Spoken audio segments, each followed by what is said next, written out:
Con artists. Introduction.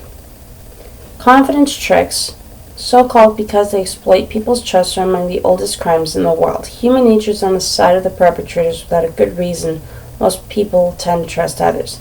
Victims often learn the hard way that if an offer seems too good to be true, it probably is.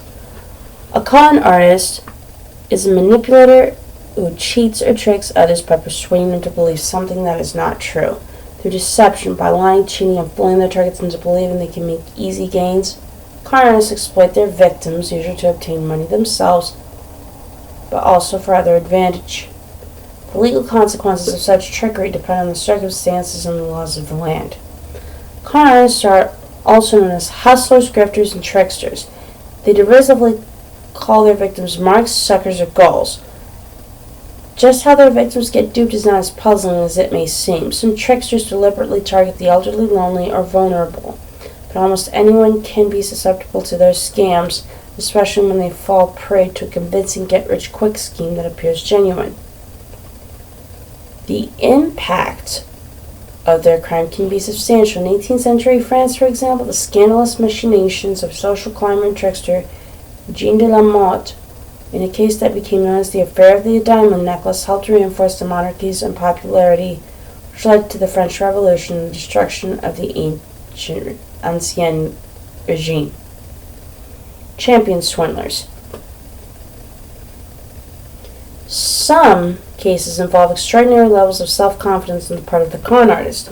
In the 1960s, master imposter Frank Abagnale evaded law enforcement for years, impersonating 6 different professionals, including a pilot, a doctor, a lawyer, and an FBI agent. Victor Lustig succeeded in selling the Eiffel Tower for scrap metal to a gullible businessman. In other cases, it is the simplicity and brazen nature of the attempted deception that is astounding, such as the champion racehorse disguised as a novice with a slap of white paint in Australia's flying cotton scandal, although that ruse was swiftly exposed. The escape from Alcatraz was much more intricately planned, but with the escapees placing paper mache heads in their beds to convince the guards that they were sleeping instead of digging their way out of the island prison.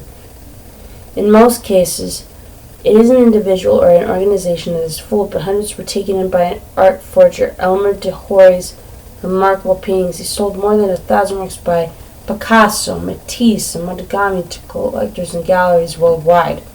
Master forger Konrad Kujau also managed to fool most of the world with the Hitler diaries. Historians proclaim their authenticity, newspapers ran extracts, and publishing companies vied for the rights. Often those who fall for such hoaxes are reluctant to believe they have been duped. The publishers of the extracts from the Hitler diaries and the Howard Hughes biography continue to stand by their scoops long after everyone realized they had been scammed.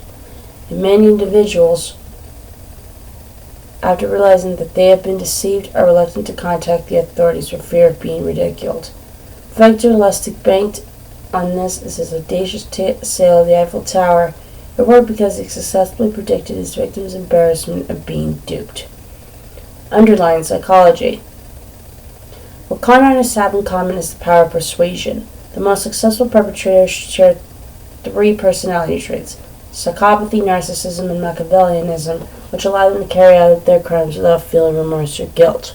However, making a profit is not always their goal. According to psychologists, con artists simply gain great satisfaction from pulling off their schemes regardless of the amount of money they make.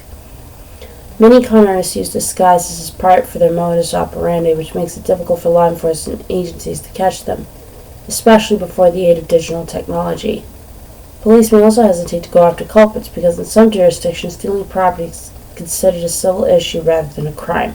In addition, police are generally more concerned with catching violent criminals and terrorists than apprehending grifters. The crimes of the grifter can be difficult to prove, and the perpetrators are less likely to be prosecuted.